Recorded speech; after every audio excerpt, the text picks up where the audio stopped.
Nesta semana, o mundo ouviu duas palavras que mudaram tudo: cessar fogo.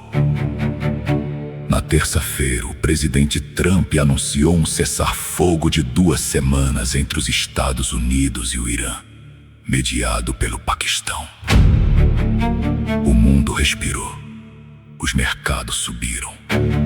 As manchetes comemoraram. Mas 24 horas depois, a realidade era outra. Israel declarou que o cessar-fogo não inclui o Líbano. Na quarta-feira, Israel atacou Beirute. Mais de 250 mortos. O Irã ameaçou romper o acordo. Fechou o Estreito de Hormuz novamente. E a imprensa internacional, que horas antes celebrava a paz, precisou escrever uma frase que nenhum diplomata queria ler. A trégua entre o Irã e o ZEU aparece à beira do colapso. O que aconteceu esta semana não foi apenas política, não foi apenas geopolítica. Foi uma profecia se cumprindo diante dos nossos olhos. E você precisa saber o que a Bíblia disse sobre isso. Há mais de 2000 anos.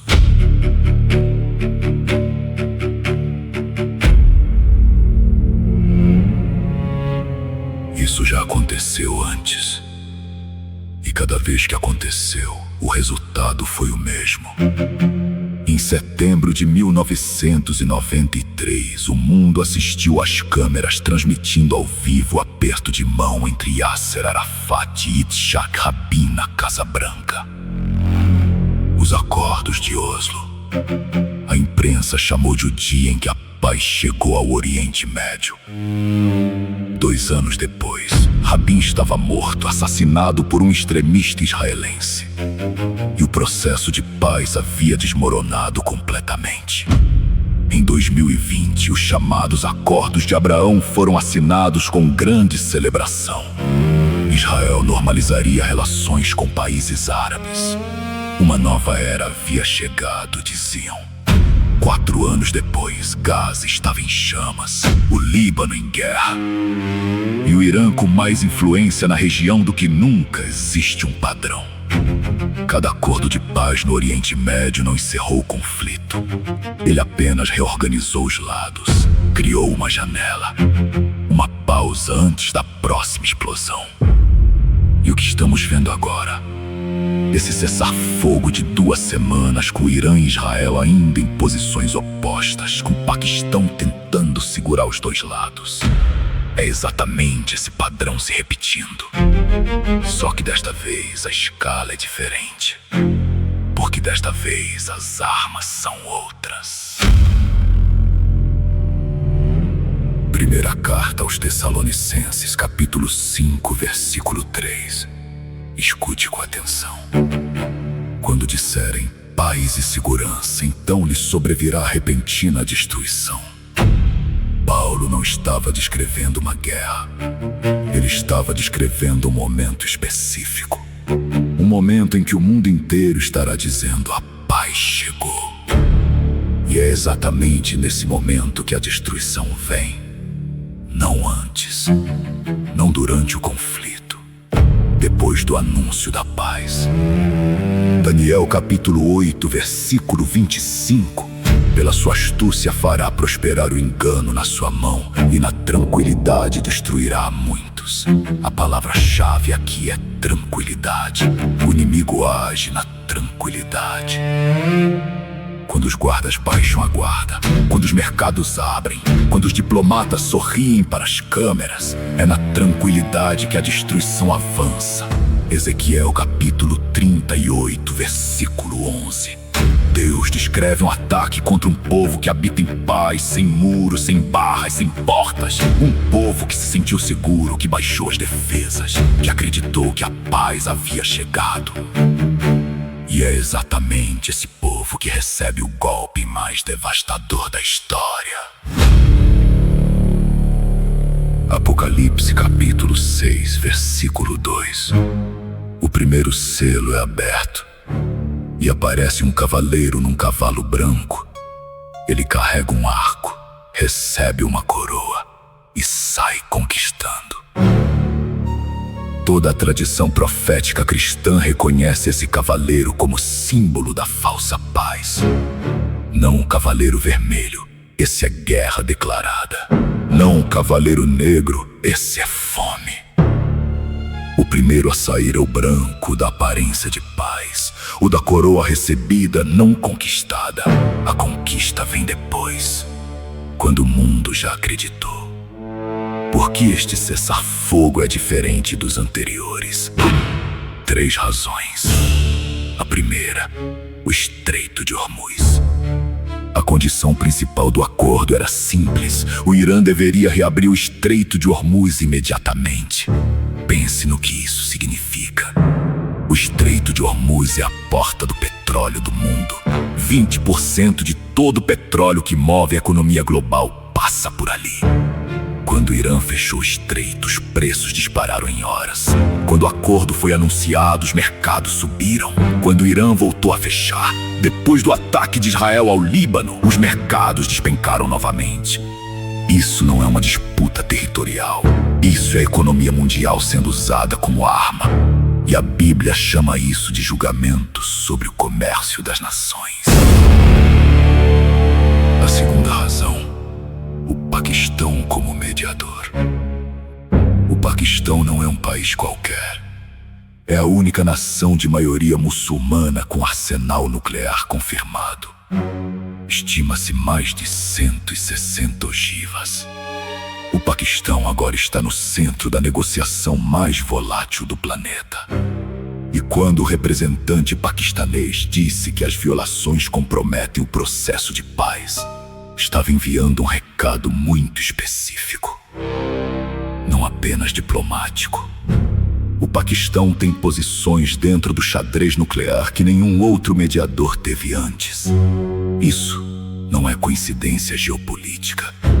É a formação de uma coalizão que Ezequiel descreveu há 2.600 anos. A terceira razão, Gog e Magog.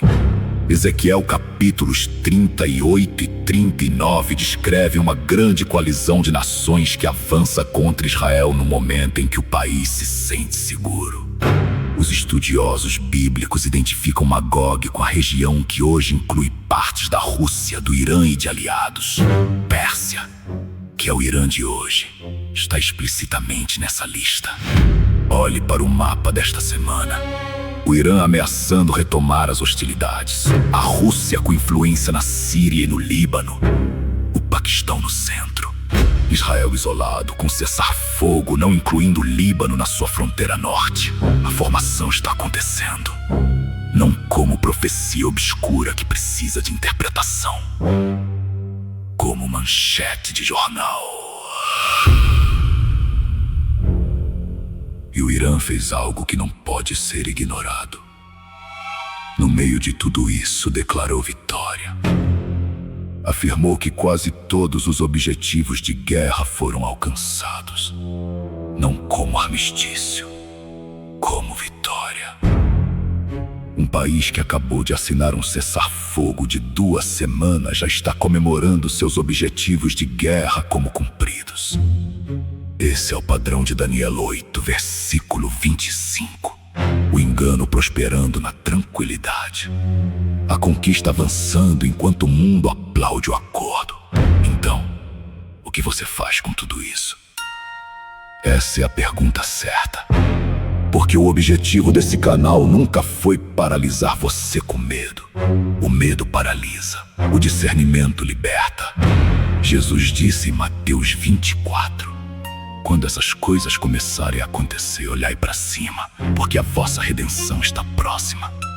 Ele não disse: quando essas coisas acontecerem, se esconda. Ele disse: olhai para cima. O que a Bíblia pede de você neste momento não é pânico, é vigilância.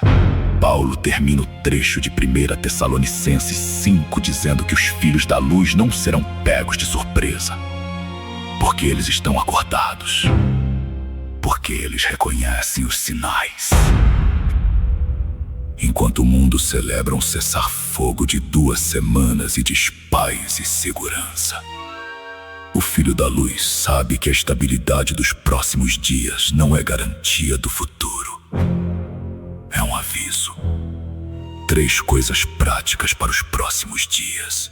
Primeiro, ore pelo Líbano. Mais de 250 pessoas morreram esta semana naquele país.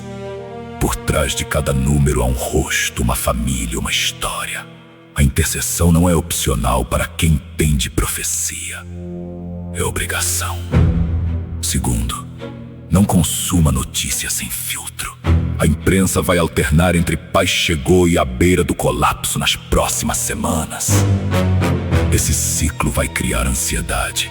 Filtre pelo que a palavra já disse, não pela análise do dia. Terceiro, compartilhe o que você aprendeu aqui, não por sensacionalismo. Porque há pessoas ao seu redor que estão vendo as mesmas notícias sem nenhum contexto bíblico, sem saber o que está acontecendo, sem a âncora da palavra. A história não está fora de controle. Ela está cumprindo um roteiro que foi escrito antes de qualquer um de nós nascer. O cessar-fogo pode durar 2 semanas, ou 2 dias, ou 2 meses. Mas o que está por trás dele? A movimentação das nações, a pressão sobre Israel, o Estreito de Hormuz, o mediador nuclear. Tudo isso aponta na mesma direção que Ezequiel apontou, que Daniel apontou, que Paulo apontou, que João apontou em Patmos. A pergunta não é se o mundo caminha para o clímax profético. A pergunta é, quando ele chegar, de que lado você vai estar? Se esse vídeo abriu seus olhos, compartilha. As pessoas precisam saber. Deixa o like, se inscreve no canal, ativa o sino. Porque quando a próxima notícia chegar, você vai querer estar aqui. Sinais do fim.